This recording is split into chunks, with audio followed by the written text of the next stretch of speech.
কিছু নভোচারী মঙ্গল গ্রহে একটি সাধারণ মিশন সম্পন্ন করতে এসেছিল, কিন্তু তাদের একদমই ধারণা ছিল না যে কিছুক্ষণের মধ্যেই তাদের মুখোমুখি হতে হবে এমন একটা ভয়ঙ্কর ঝড়ের, যা তাদের পুরো জীবনটাই বদলে দেবে। ঝড়টা এতটাই বিপজ্জনক যে মিশন কমান্ডার তাদের সেই মিশন সেখানেই বাতিল করে দ্রুত পৃথিবীতে ফিরে আসার অর্ডার দেয়। এটা শোনা মাত্র সব নভোচারী তাড়াহুড়ো করে নিজেদের রকেটের দিকে দৌড়াতে শুরু করে। এদিকে ঝড়টাও তাদের ঠিক মাথার উপরে এসে পৌঁছায়, কিন্তু তারা রকেটে পৌঁছানোর আগেই হঠাৎ একটা বিশাল স্যাটেলাইট অ্যান্টেনা সোজা নভোচারী মার্কের গায়ে এসে লাগে। স্যাটেলাইটের সাথে ধাক্কা লাগার সঙ্গে সঙ্গেই সেই ভয়ঙ্কর ঝড়ের মাঝখানে সে কোথাও যেন হারিয়ে যায়।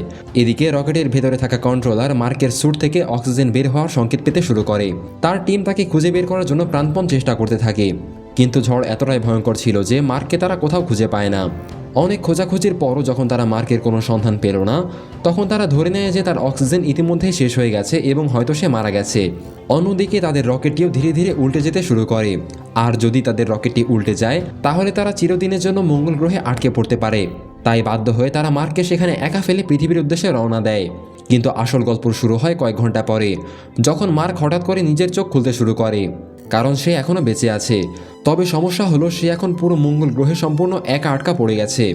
মার্ক ব্যথায় কাতরাতে কাতরাতে ধীরে ধীরে উঠে দাঁড়ানোর চেষ্টা করে, কারণ স্যাটেলাইট অ্যান্টেনাটির একটি টুকরো তার শরীরের ভেতরে ঢুকে গিয়েছিল। তবে সৌভাগ্যবশত সেই টুকরোটির আশেপাশে রক্ত জমাট বেঁধে যাওয়ার কারণে তার অক্সিজেন বের হওয়া বন্ধ হয়ে যায়, আর ঠিক এই কারণে সে এখনও জীবিত রয়েছে। ব্যথা কমানোর জন্য সে কোনোভাবে সেই রডের সাথে আটকে থাকা তারটি কেটে ফেলে। এরপর সামনে তাকিয়ে দেখল যে চারপাশে দূর দূরান্ত পর্যন্ত কোনো মানুষের অস্তিত্ব নেই, শুধু তার সামনে ছিল সেই ক্যাম্পটি যেখানে সে এবং তার সঙ্গীরা থাকতো। সে সঙ্গে সঙ্গেই বুঝে গেল যে তার বাকি সব সাথী সম্ভবত গতকাল রাতে এখান থেকে চলে গেছে। মার্ক ব্যথায় কাতরাতে কাতরাতে সরাসরি নিজের ক্যাম্পে পৌঁছে যায়। ভেতরে ঢুকেই সে দ্রুত নিজের স্পেস স্যুট খুলে ফেলে এবং সেই রডটি নিজের পেট থেকে টেনে বের করে ফেলে। ব্যথা এতটাই তীব্র ছিল যে তার চিৎকার পুরো নির্জন মঙ্গল গ্রহে ছড়িয়ে পড়ে। কিন্তু বিপদ তখনও শেষ হয়নি। রডের একটা ছোট অংশ তখনও তার পেটের ভেতরে ঢুকেছিল এবং কোনোভাবে সে বাকি টুকরোটাও বের করে ফেলে, কিন্তু তবুও তার শরীর থেকে ক্রমাগত রক্ত বের হতে থাকে। তাই সে একটা স্ট্যাপলার নেয় এবং সেটি দিয়ে নিজের ক্ষতস্থান বন্ধ করে দেয়। স্ট্যাপলার লাগানোর সঙ্গে সঙ্গে ব্যথায় তার পুরো শরীর কেঁপে ওঠে। এখন সে বুঝতে পারে যে মঙ্গল গ্রহে তার জীবনের আসল সংগ্রাম শুরু হতে যাচ্ছে, কারণ এখন সে মঙ্গলের নির্জন এবং ভয়ঙ্কর মরুভূমিতে সম্পূর্ণ একা আটকা পড়ে আছে। আসলে যেটার সঙ্গে সে ধাক্কা খেয়েছিল সেটি ছিল একটা কমিউনিকেশন স্যাটেলাইট ডিশ, আর সেই ভয়ঙ্কর ঝড়ে সেটি পুরোপুরি ধ্বংস হয়ে গিয়েছিল। এর অর্থ ছিল এই যে এখন সে তার টিমের সঙ্গে কোনোভাবে যোগাযোগ করতে পারবে না। কোনোভাবে নাসা যদি তার বেঁচে থাকার সিগন্যাল পেয়েও যায়, তবুও মঙ্গল গ্রহ পর্যন্ত একটা রেস্কিউ মিশন সম্পূর্ণ করতে পুরো 4 বছর সময় লাগবে। সবচেয়ে খারাপ বিষয় হলো যে ক্যাম্পে মার্ক আশ্রয় নিয়েছে সেটি কখনোই দীর্ঘ সময় টিকে থাকার জন্য তৈরি করা হয়নি, আর যদি ভুলবশত অক্সিজেন সিস্টেম ফেল করে তাহলে তার পক্ষে শ্বাস নেওয়া অসম্ভব হয়ে পড়বে। আর যদি সে শ্বাসই নিতে না পারে তাহলে তার জীবন সেখানেই শেষ হয়ে যাবে। মার্কের জন্য পরিস্থিতি ক্রমশ আরও ভয়াবহ হয়ে উঠছিল। যদি ক্যাম্প কোনোভাবে আরও বেশি দিন টিকে থাকেও, তার কাছে এতটা খাদ্যদ্রব্য মোটেও ছিল না যে সে 4 বছর বেঁচে থাকতে পারবে, যতক্ষণ না কোনো রেস্কিউ মিশন মঙ্গলে পৌঁছায়। সব দিক থেকে দেখলে মঙ্গলে তার দীর্ঘ সময় টিকে থাকা প্রায় অসম্ভব বলে মনে হচ্ছিল। মার্ক নিজের জীবনের শেষ মুহূর্তগুলো কম্পিউটারে রেকর্ড করতে শুরু করে। পরবর্তী 2 দিন ধরে মঙ্গলে চলতে থাকা ঝড় তাকে আরও ভেঙে ফেলে। প্রতিটি মুহূর্তে তার মনে হচ্ছিল এবার সবকিছু শেষ হয়ে যাবে, কিন্তু তারপর সে সিদ্ধান্ত নেয় যে কোনো মূল্যে সে এখান থেকে বেঁচে ফিরবে। সে একটা পরিকল্পনা করে যে ভবিষ্যতে যদি কোনো রেস্কিউ মিশন মঙ্গলে আসে তাহলে সে ততদিন পর্যন্ত জীবিত থাকার চেষ্টা করবে। সেই মিশন আসতে এখনও অনেক বছর বাকি, আর এই দীর্ঘ সময়টুকু বেঁচে থাকাই ছিল সবচেয়ে বড় চ্যালেঞ্জ। মার্ক তার কাছে থাকা খাবারের হিসাব করতে শুরু করে। তখন সে জানতে পারে টিমের সব মেম্বারদের খাবার একত্র করলেও তার কাছে মাত্র এতটুকু খাবার আছে যা দিয়ে সে সর্বোচ্চ 1 বছর চলতে পারবে। আর মঙ্গলে 1 বছর সার্ভাইভ করাও কোনো অলৌকিক ঘটনার চেয়ে কম ছিল না। যখন সে নিজের মৃত্যুকে সামনে দেখতে পাচ্ছিল, তখনই হঠাৎ তার চোখের সামনে কিছু আলোর প্যাকেট পড়ে। সেই প্যাকেট দেখে সে বুঝতে পারে যে এখনও তার বেঁচে থাকার আশা আছে। সে সিদ্ধান্ত নিল সব আলু এখানে চাষ করবে এবং সেগুলো থেকে নিজের জন্য পর্যাপ্ত খাবার উৎপাদন করবে, যাতে বাকি 3 বছর সে আরামে কাটাতে পারে। কিন্তু মঙ্গলের অনুর্বর মাটিতে সবকিছু সরাসরি চাষ করা প্রায় অসম্ভব, কারণ সেখানে কিছু উৎপাদন করতে হলে তার জন্য পানির দরকার হবে, আর এই অনুর্বর ভূমিতে পানি একেবারেই নেই। তবুও মার্ক সিদ্ধান্ত নিয়ে ফেলেছিল যে সার্ভাইভ করতে হলে তাকে আলু চাষই করতে হবে, আর তাই সে মঙ্গলে নিজের ছোট্ট ফার্ম তৈরি করার কাজে লেগে পড়ে। সবার আগে সে ক্যাম্পের ভেতরে একটা জায়গায় অনেক মাটি জমা করে, আর ধীরে ধীরে সেটিকে ফার্মিং এরিয়ায় রূপ দিতে শুরু করে যাতে সেখানে রোপণ করা যায়। কিন্তু সমস্যা ছিল মঙ্গলের মাটিতে স্বাভাবিকভাবে কোনো খনিজ পদার্থ ছিল না, যা একটা চারা গজানোর জন্য প্রয়োজন ছিল। তাই মার্ক নভোচারীদের বজ্র ব্যবহার করার একটি ঝুঁকিপূর্ণ সিদ্ধান্ত নেয়। এই বজ্রের দুর্গন্ধ এতটাই ভয়ঙ্কর ছিল যে সে সেখানে নিঃশ্বাসই নিতে পারছিল না, কিন্তু তার সামনে অন্য কোনো উপায়ও ছিল না। সে সেটাকে বারবার প্রসেস করে মাটির সঙ্গে মিক্স করতে থাকে, যাতে মঙ্গলের অনুর্বর মাটিকে সাময়িকভাবে উর্বর জমিতে পরিণত করা যায়। এরপর সে সব আলুর ছোট ছোট টুকরো করে কাটে এবং এগুলোকে একে একে মাটির নিচে পুঁতে দেয়। কিন্তু ফার্মিংয়ের পরবর্তী এবং সবচেয়ে কঠিন ধাপ হলো পানির ব্যবস্থা করা। সৌভাগ্যবশত মার্কের বিজ্ঞান সম্পর্কে ভালো জ্ঞান ছিল। সে জানত যে হাইড্রোজেন এবং অক্সিজেনকে নিয়ন্ত্রিত বিক্রিয়া করার মাধ্যমে একত্রিত করলে পানি তৈরি করা সম্ভব, আর এই এক্সপেরিমেন্টের জন্য সবচেয়ে প্রয়োজনীয় জিনিসপত্র তার কাছে রয়েছে। কিন্তু প্রথম চেষ্টাতে সে একটা বড় ভুল করে ফেলে। সে ক্যাম্পের ভেতরে আগে থেকেই থাকা অক্সিজেনের পরিমাণ সঠিকভাবে পরিমাপ করতে পারেনি, তাই শ্বাস প্রশ্বাসের সাথে সেখানের অক্সিজেন ক্রমাগত কমে যাচ্ছিল। যেই মুহূর্তে সে অক্সিজেন এবং হাইড্রোজেন মিক্স করে, সঙ্গে সঙ্গে একটা বিশাল বিস্ফোরণ ঘটে যা পুরো স্থান কাঁপিয়ে ফেলে। মার্ক বেঁচে গেলেও সে বুঝতে পারে যে মঙ্গলে তার একটা সামান্য ভুলও তার জীবন কেড়ে নিতে পারে। পরের দিন সে আবার নিজের কাজ শুরু করে দেয়। এবার সে আরও সতর্কতার সাথে কাজ করতে শুরু করে, আর তার এক্সপেরিমেন্ট সফল হয়। ধীরে ধীরে বাষ্প জমতে শুরু করে এবং অবশেষে মঙ্গলের অনুর্বর মাটিতেও পানি তৈরি হতে লাগলো। এই পানি সেই মাটির জন্য যথেষ্ট ছিল যেখানে মার্ক আলু রোপণ করেছে। কয়েকদিন পরে যখন প্রথম সবুজ চারাটি মাটি ভেদ করে বেরিয়ে এলো, সেটি দেখে তার আনন্দের আর কোনো সীমা রইল না। অন্যদিকে পৃথিবীতে নাসা আনুষ্ঠানিকভাবে ঘোষণা করে দেয় যে মার্ক ওয়াটনি আর জীবিত নেই। এই খবর খুব দ্রুত পুরো পৃথিবীতে ছড়িয়ে পড়ে এবং সবাই তাকে একজন লস্ট অ্যাস্ট্রোনট হিসেবে ভাবতে শুরু করে। এমনকি তার শেষকৃত্য সম্পন্ন করা হয়। পরের দিন নাসা অফিসে ভিনসেন্ট নামের একজন বিশ্লেষক নাসা ডিরেক্টরকে বলে যে স্যাটেলাইটটিকে এরিস 3 মিশন এরিয়ার দিকে ঘুরিয়ে আবার স্ক্যান করা উচিত, কিন্তু নাসা ম্যানেজমেন্ট সেই আইডিয়াটিকে রিজেক্ট করে দেয়। কিন্তু ভিনসেন্ট এত সহজে হাল ছেড়ে দেওয়ার মানুষ ছিল না। সে এরিস 3 ল্যান্ডিং জোনের একদম সঠিক কোঅর্ডিনেট স্যাটেলাইট টিমের কাছে পাঠিয়ে দেয়, যাতে সেই এরিয়াটিকে আবার কাছ থেকে পর্যবেক্ষণ করা যায়। স্যাটেলাইট অপারেশন পরিচালনাকারী এক্সপার্ট টিম মেম্বার ম্যান্ডি যখন ক্যামেরাগুলো সেই জায়গার দিকে ফোকাস করলো, তখন সে অবাক হয়ে গেল। সে দেখল মিশনের কিছু জিনিসপত্র তাদের আগের জায়গায় নেই। অনেক জিনিস স্পষ্টভাবে বোঝা যাচ্ছিল যে সেগুলো সেখান থেকে সরানো হয়েছে। সবচেয়ে অবাক করা বিষয় ছিল যে যার মাধ্যমে বিভিন্ন সরঞ্জাম এক জায়গা থেকে অন্য জায়গায় বহন করা হতো, সেটিও তার জায়গা থেকে সরানো হয়েছে। এটা দেখে ম্যান্ডি বুঝতে পারে যে মার্ক ওয়াটনি এখনও জীবিত আছে। সে সঙ্গে সঙ্গে ভিনসেন্টকে ডেকে পাঠায় এবং সবকিছু জানায়। এই কথা শুনে ভিনসেন্টও হতবাক হয়ে যায়। সে দ্রুত নাসা ডিরেক্টর অ্যালেক্সকে পুরো বিষয়টি জানায়। শুরুর দিকে নাসা ডিরেক্টর বিষয়টি উপেক্ষা করার চেষ্টা করে। তার ধারণা ছিল হয়তো মঙ্গলের ঝড়ের কারণে সেই ইকুইপমেন্টগুলো তাদের জায়গা থেকে সরে গেছে। কিন্তু ভিনসেন্ট তাকে বলে যে সে 100% নিশ্চিত যে মার্ক এখনও বেঁচে আছে, কারণ এইসব কাজ নিজ থেকে হওয়া একেবারেই অসম্ভব। অবশেষে সবকিছু বিবেচনা করে ডিরেক্টরকেও সবকিছু মেনে নিতে হয়। এখন নাসা একটা নতুন সমস্যায় পড়ে গেল, কারণ তারা ইতিমধ্যে পুরো পৃথিবীকে জানিয়ে দিয়েছিল যে মার্ক মারা গেছে। অনেক চিন্তা ভাবনার পর তারা সিদ্ধান্ত নিল যে মিডিয়াকে সবকিছু জানিয়ে দেওয়া হবে, তবে স্পেস ক্রাফটে করে পৃথিবীর দিকে আসা বাকি ক্রিউ মেম্বারদের আপাতত কিছুই জানানো হবে না। নাসার আশঙ্কা ছিল যে যদি তারা জানতে পারে যে মার্ক এখনও জীবিত আছে এবং তারা তাকে মঙ্গলে ফেলে এসেছে, তাহলে তারা দুঃখ ও অপরাধ বোধে কোনো ভুল সিদ্ধান্ত নিয়ে বসতে পারে। অন্যদিকে মঙ্গলে একা থাকতে থাকতেই মার্কের ইতিমধ্যে পুরো 70 দিন কেটে গেছে। এতদিনে সে খাবার এবং পানির সমস্যার একটা অস্থায়ী সমাধান বের করে ফেলেছিল, কিন্তু এখন তার সামনে আরও বড় একটা প্রশ্ন হলো মঙ্গলের এই নির্জন ভূমি থেকে কিভাবে বের হওয়া যায়। মার্ক ভালো করেই জানতো যে নাসার পরবর্তী মিশন এরিস 4 কয়েক বছর পরে অনেক দূরে ল্যান্ড হওয়ার কথা, কিন্তু একটা বড় সমস্যা তখনও তার সামনে দাঁড়িয়েছিল। সেই লোকেশন তার বর্তমান অবস্থা থেকে হাজার হাজার কিলোমিটার দূরে। যদি তাকে বেঁচে থাকতে হয়, তাহলে যে কোনো উপায়ে তাকে সেই জায়গায় পৌঁছাতে হবে। এই বিপজ্জনক যাত্রা সম্পূর্ণ করতে তার প্রায় 7 দিন সময় লাগতে পারে। মিশনটি প্রায় অসম্ভব বলেই মনে হচ্ছিল, কিন্তু তার সামনে আর কোনো বিকল্পও নেই। তাই সে সঙ্গে সঙ্গে প্রস্তুতি শুরু করে দেয়। তার কাছে একটা রোভার রয়েছে যেটি ঠিকমতো কাজ করছিল না, কিন্তু মার্ক শুধু একজন নভোচারীই নয়, সে একজন দক্ষ ইঞ্জিনিয়ারও। সে নষ্ট হয়ে যাওয়া রোভারের কিছু কার্যকর পার্ট খুলে নিয়ে অন্য রোভারে ফিট করতে শুরু করে। অনেকক্ষণ মেরামত করার পরে সে নিজের রোভারটিকে এমনভাবে আপগ্রেড করে যে এখন সেটি মঙ্গলের সেই স্থান পর্যন্ত যেতে সক্ষম যেখানে নাসার এরিস 4 মিশন ল্যান্ড হওয়ার কথা। এখন তার পরবর্তী চ্যালেঞ্জ শুধু সার্ভাইভ করা নয়, বরং পুরো মঙ্গল গ্রহ অতিক্রম করা। যখন সে তার ক্যাম্প ছেড়ে সেই স্থানের উদ্দেশ্যে যাত্রা শুরু করে, তখন মঙ্গলে রাতের বেলা তাপমাত্রা এতটাই নিচে নেমে যায় যে একজন মানুষ খুব অল্প সময়ের মধ্যেই জমে যেতে পারে। যদি সেই সমস্যার সমাধান বের করতে না পারে, তাহলে 7 দিন তো দূরের কথা, একদিনও টিকে থাকতে পারবে না। ঠিক তখনই তার মাথায় আরেকটা ভয়ঙ্কর বুদ্ধি আসে। তার টিম মঙ্গলে আসার পরই একটা নিউক্লিয়ার পাওয়ার সোর্স মাটির নিচে পুঁতে রেখেছিল, যাতে সেটি নিরাপদভাবে এনার্জি সাপ্লাই করতে পারে। এই যন্ত্রটি ছিল অত্যন্ত শক্তিশালী, কিন্তু এতে সামান্য ক্ষতি হলেও সেখান থেকে বের হয়ে আসা রেডিয়েশন যে কোনো মানুষের জন্য ভয়াবহ মৃত্যুর কারণ হতে পারে। ঝুঁকি ছিল অনেক বড়, কিন্তু মার্কের সামনে অন্য কোনো পথ ছিল না। সে সেই ব্যাটারিটিকে মাটি থেকে বের করে নিজের রোভারের সঙ্গে অ্যাটাচ করে দিল। এখন সেই পাওয়ার সোর্স থেকে বের হওয়া তাপ তার রোভারকে হিমশীতল তাপমাত্রার হাত থেকে রক্ষা করতে লাগলো, ফলে সে আবারও নিজের যাত্রা চালিয়ে যেতে সক্ষম হলো। অন্যদিকে পৃথিবীতে নাসাও মার্ককে বাঁচানোর জন্য সর্বোচ্চ চেষ্টা চালিয়ে যাচ্ছে। তারা জেপিএলকে একটা ইমার্জেন্সি মিশন প্রস্তুত করার নির্দেশ দেয়। এমন একটি প্রোব তৈরি করতে হবে যা মঙ্গল পর্যন্ত সাপ্লাই দিতে পারবে। সমস্যা হলো, সাধারণত এমন স্পেস ক্রাফট প্রস্তুত করতে মাস লেগে যায়, কখনো কখনো 1 বছরও সময় লাগতে পারে। কিন্তু এবার তাদের হাতে সময় খুবই কম। নাসার পুরো রেস্কিউ প্ল্যান এই মিশনের উপর নির্ভর করছে।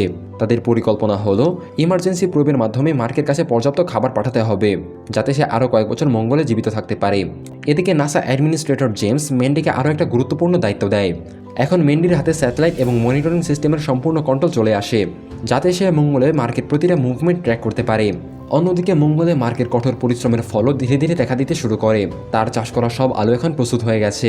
মঙ্গলের লাল মাটিতে সবুজ গাছপালা দেখে মার্কের মুখে আনন্দের হাসি ফুটে উঠল। সে প্রায় 600টি আলুর ফসল পেয়েছে। মার্ক বড় আলুগুলো নিজের খাবারের জন্য আলাদা করে রাখলো, আর ছোট আলুগুলো আবার মাটিতে রোপণ করে দিল, যাতে ভবিষ্যতেও ফার্মিং চালিয়ে যেতে পারে এবং আরও দীর্ঘ সময় নিজের খাদ্যের ব্যবস্থা নিশ্চিত করতে পারে। এখন অন্তত তার আর ক্ষুধায় মারা যাওয়ার কোনো ভয় নেই। কিন্তু ভেতরে ভেতরে একটা বিষয় তাকে অনেক কষ্ট দিচ্ছে যে যদি নাসার সঙ্গে কোনোভাবে তার যোগাযোগই না হয়, তাহলে এতদিনের সার্ভাইভ করার সব চেষ্টা বৃথা হয়ে যেতে পারে।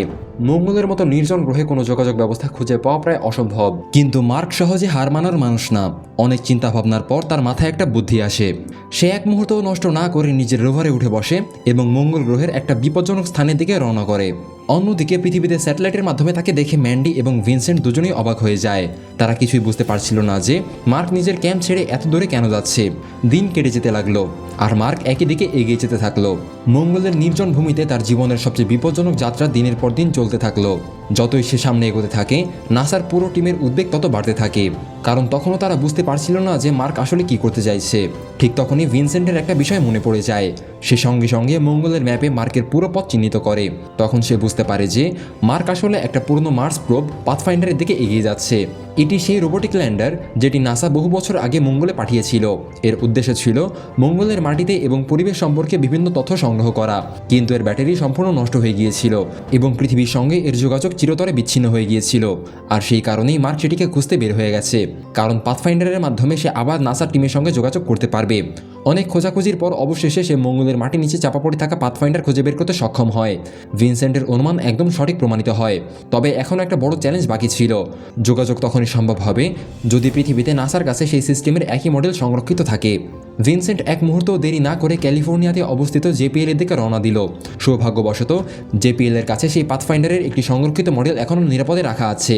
ভিনসেন্ট দ্রুত কয়েকজন বিজ্ঞানীকে ডেকে আনলো, যারা বহু বছর আগে এই পাথফাইন্ডারের মিশনে কাজ করেছিল। অন্যদিকে মঙ্গলে মার্ক পাথফাইন্ডারের ডেড ব্যাটারি খুলে ফেলে এবং সেটিকে নিজের ক্যাম্পের পাওয়ার সোর্সের সঙ্গে যুক্ত করে দেয়। যে মুহূর্তে সে সেটি কানেক্ট করে, সৌভাগ্যবশত পাথফাইন্ডার আবার কাজ করতে শুরু করে। এরপর সে পাথফাইন্ডারের অ্যান্টেনা পৃথিবীর দিকে ঘুরিয়ে দেয়, আর তখনই নাসার কাছে থাকা জেপিএল এর পুরনো মডেল সিগন্যাল পেতে শুরু করে। পুরো টিম যখন পাথফাইন্ডারকে আবার কাজ করতে দেখলো, তখন তাদের আনন্দের আর কোনো সীমা রইল না। যে স্পেসক্রাফটের সঙ্গে বহু বছর আগে যোগাযোগ বিচ্ছিন্ন হয়ে গিয়েছিল, সেটি আবার সচল হয়ে উঠেছে। একজন মেম্বার যখন পাথফাইন্ডারে কমান্ড পাঠাতে শুরু করলো, তখন আশ্চর্যজনকভাবে মঙ্গলে থাকা পাথফাইন্ডারের ক্যামেরা স্বয়ংক্রিয়ভাবে চালু হয়ে গেল। মঙ্গলে পাথফাইন্ডারের ক্যামেরা নড়াচড়া করতে দেখে মার্ক সঙ্গে সঙ্গে বুঝতে পারে যে পৃথিবীতে থাকা নাসার টিম তার সঙ্গে যোগাযোগ করার চেষ্টা করছে। সে দ্রুত একটা বোর্ড তুলে নিল এবং তাতে লিখল, তোমরা কি আমার সিগন্যাল পাচ্ছ? এরপর সে বোর্ডের দুই পাশে ইয়েস এবং নো অপশন লিখে দেয়। তার প্রশ্নটি দেখা মাত্র কোনো দেরি না করে ক্যামেরাটাকে ইয়েসের দিকে ঘুরিয়ে দেয়। মঙ্গলে ক্যামেরাটিকে নড়াচড়া করতে দেখে মার্কের চোখে আবার বেঁচে থাকার আশা জেগে ওঠে। তবে মঙ্গল এবং পৃথিবীর মধ্যকার দূরত্ব এতটাই বেশি ছিল যে একটি সাধারণ প্রশ্ন পাঠাতে এবং তার উত্তর পেতে প্রায় 4 ঘন্টা সময় লেগে যাচ্ছিল। আর সবচেয়ে বড় সমস্যা হলো, তখন শুধু মার্কই প্রশ্ন করতে পারছে, সেটাও শুধুমাত্র ইয়েস অথবা নো ধরনের প্রশ্ন। নাসা টিম সরাসরি তাকে কোনো মেসেজ পাঠাতে পারছে না। মার্ক জানতো যে পাথফাইন্ডারের ক্যামেরা পুরো 360 ডিগ্রি পর্যন্ত ঘুরতে পারে, আর এই আইডিয়াটাকে কাজে লাগিয়ে সে যোগাযোগ ব্যবস্থা তৈরি করলো। সে হেক্সাডেসিমাল নাম্বারিং মেথড বেছে নিল, কারণ হেক্সাডেসিমালকে কোডে কনভার্ট করে লেটার এবং ওয়ার্ড তৈরি করা যায়। পৃথিবীতে ভিনসেন্ট এবং তার টিমও পাথফাইন্ডারের চারপাশে হেক্সাডেসিমাল কোড বসিয়ে দিল, যাতে ক্যামেরা মুভমেন্টের মাধ্যমে মেসেজ এক্সচেঞ্জ করা যায়। ধীরে ধীরে মঙ্গল এবং পৃথিবীর মধ্যে একটা সাধারণ ভাষা গড়ে উঠতে শুরু করে। তবে এই পদ্ধতিটিও ছিল বেশ ধীরগতির। একটি সাধারণ মেসেজ পাঠাতেও অনেক সময় লেগে যায়। তাই নাসার সায়েন্টিস্টরা মার্কের কাছে কিছু স্পেশাল কোড পাঠালো। মার্ক সেই কোড ব্যবহার করে নিজের রোভারকে পাথফাইন্ডার সিস্টেমের সঙ্গে যুক্ত করে দিল। এর ফলে সে এখন নিজের কম্পিউটার থেকে সরাসরি টেক্সট মেসেজ পাঠাতে পারছে, যা আগের পদ্ধতির তুলনায় অনেক দ্রুত ছিল। এরপর নাসা তাকে মেসেজ পাঠায় যে রেস্কিউ অপারেশন ইতিমধ্যে শুরু হয়ে গেছে এবং সবার আগে তার জন্য বেশি সম্ভব খাবার এবং অন্যান্য সরঞ্জাম পাঠানো হবে, যাতে নাসার টিম আবার মঙ্গলে পৌঁছানোর আগ পর্যন্ত সে সেই খাবার খেয়ে বেঁচে থাকতে পারে। এই মেসেজ পড়তেই তার ভেতরে নতুন করে আশার আলো জ্বলে ওঠে। এখন প্রথমবারের মতো তার মনে হচ্ছে যে এখন সে সত্যি এখান থেকে জীবিত ফিরে যেতে পারবে। এরপর সে নাসা টিমকে একটা প্রশ্ন করে, তার সব ক্রিউমেট কি এখনো জানে যে সে এখনো বেঁচে আছে নাকি জানে না? নাসার উত্তর ছিল না। তবে এখন যেহেতু যোগাযোগ স্থাপন হয়ে গেছে, নাসা অবশেষে পৃথিবীতে ফিরে যাওয়া সব ক্রিউ মেম্বারদের এই বিস্ময়কর খবর জানানোর সিদ্ধান্ত নেয়। আর যখন তারা জানতে পারলো যে মার্ক এখনো মঙ্গলে জীবিত আছে, তখন পুরো টিম হতবাক হয়ে যায়। একদিকে তারা মার্কের বেঁচে থাকার খবরে আনন্দিত হচ্ছিল, অন্যদিকে তাদের ভেতরে তীব্র অপরাধবোধ কাজ করছিল। তারা তাকে একা ফেলে চলে এসেছে। এদিকে মঙ্গলে মার্ক নিয়মিত নাসাকে নিজের পরিস্থিতির খবর পাঠাতে থাকে। কিছুদিন পর্যন্ত সবকিছু ঠিকঠাকই চলছিল। তার আলুর ফসলও ভালো ছিল। দেখে মনে হচ্ছিল নাসার পরবর্তী মিশনে মঙ্গলে পৌঁছানো পর্যন্ত সে সহজেই বেঁচে থাকতে পারবে। কিন্তু এক রাতে সবকিছু বদলে যায়। ক্যাম্পের এয়ারলক দীর্ঘদিন অতিরিক্ত ব্যবহার হওয়ার কারণে অনেক দুর্বল হয়ে পড়েছে, আর হঠাৎ একটা প্রচণ্ড ব্লাস্টের সঙ্গে সেটি বিস্ফোরিত হয়ে যায়।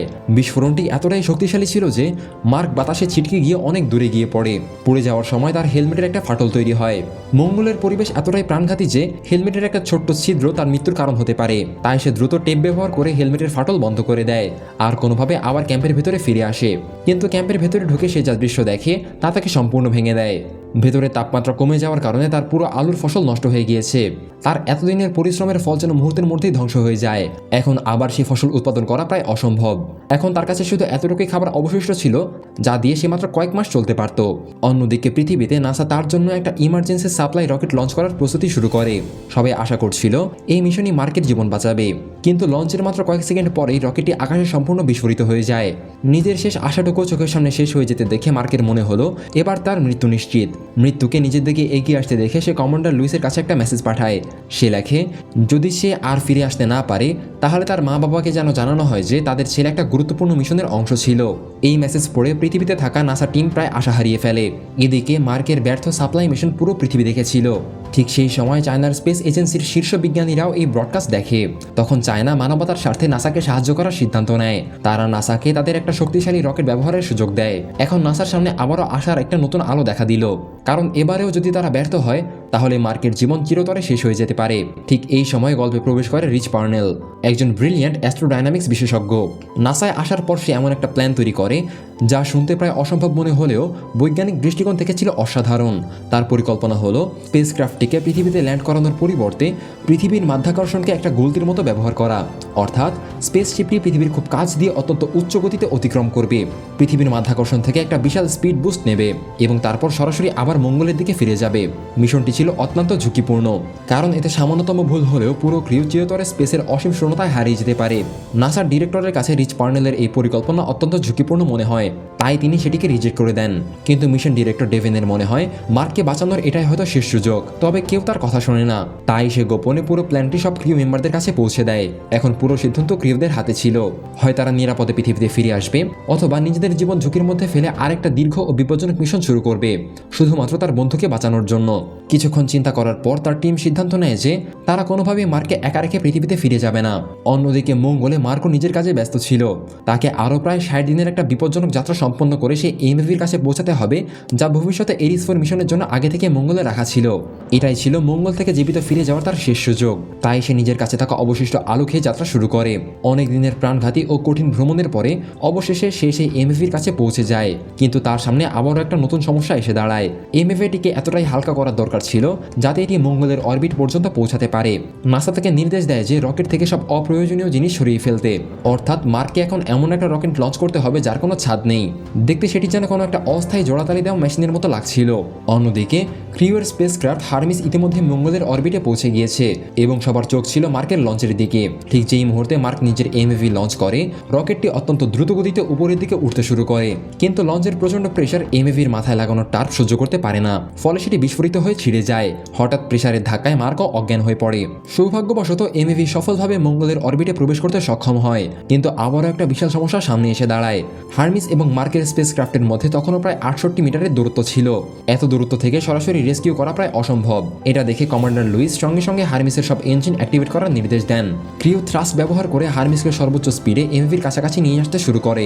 এদিকে মার্ক যখন জ্ঞান ফিরে পায় আর তার কণ্ঠ শুনেই পুরো ক্রিউ যেন নতুন করে প্রাণ ফিরে পায়। এখন তাদের মনে হচ্ছিল যে মিশন প্রায় সম্পন্ন হয়ে গেছে, কিন্তু বিপদ তখনও সম্পূর্ণ শেষ হয়নি। হারমিস এবং এমভির অরবিটাল স্পিডের মধ্যে তখনও যথেষ্ট দূরত্ব ছিল, যা প্রায় 42 মিটার পার সেকেন্ড। বাস্তবে এই সংখ্যাটা ছোট মনে হলেও মহাকাশে এটি অত্যন্ত বিপজ্জনক। যদি তারা দুটি স্পেসক্রাফটের স্পিড সমান করতে না পারত, তাহলে মার্ককে নিরাপদে নিজেদের কাছে নিয়ে আসা অসম্ভব হয়ে যাবে। কিন্তু হারমিসের সামনে আরও একটা বড় সমস্যা এসে দাঁড়ায়। যদি তারা আবার সব ইঞ্জিন ফুল পাওয়ারে চালু করে, তাহলে পৃথিবীতে ফিরে যাওয়ার জন্য তাদের প্রয়োজনীয় ফুয়েল আর অবশিষ্ট থাকবে না।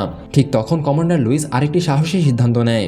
তিনি হারমিসের এয়ারলকে বোম বিস্ফোরণ করার পরিকল্পনা করলেন, যাতে সেই ব্লাস্টের ফোর্স ব্যবহার করে স্পেসক্রাফটের স্পিড এবং ডিরেকশন সামান্য অ্যাডজাস্ট করা যায়।